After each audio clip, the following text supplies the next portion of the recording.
before I start cooking, don't forget to like me, subscribe, and hit the notification bell para updated kayo sa aking mga upcoming video. Ito na guys, magluluto na po tayo ng ating pasta.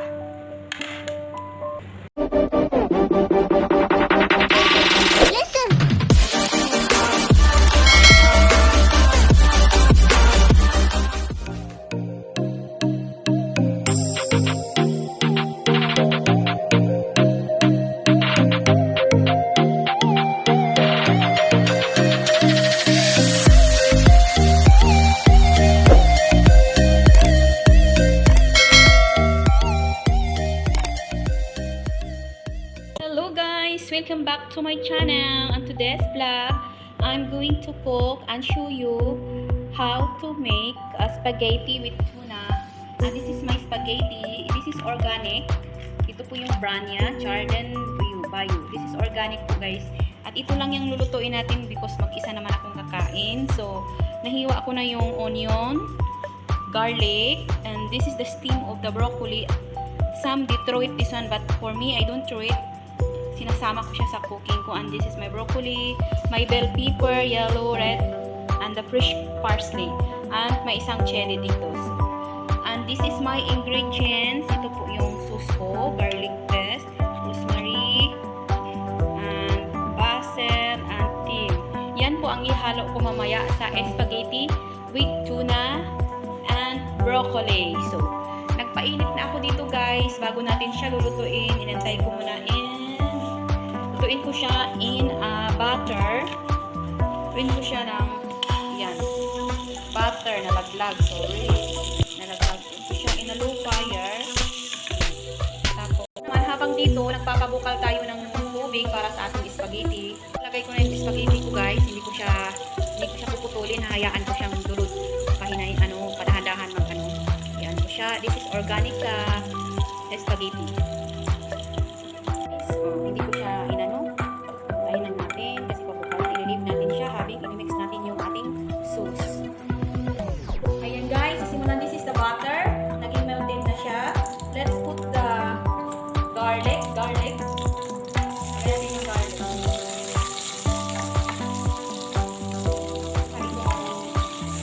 Naging brown yan siya guys. Of the vegetable butter. Ayan.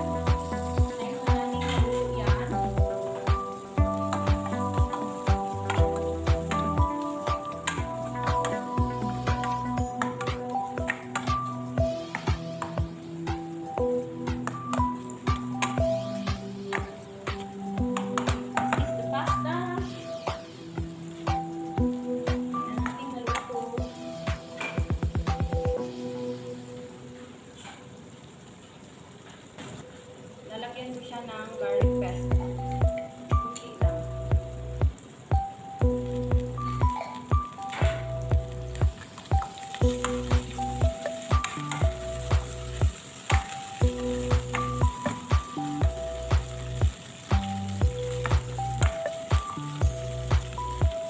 Yan, bumabango na guys. And let's put our tuna.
So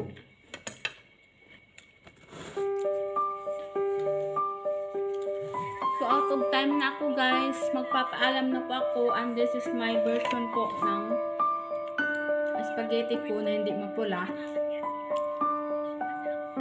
And don't forget to like, subscribe, and hit the notification bell, and comment down below kung ano pa yung gusto nyo ikukok ko. Bye from now. See you for my upcoming video. God bless.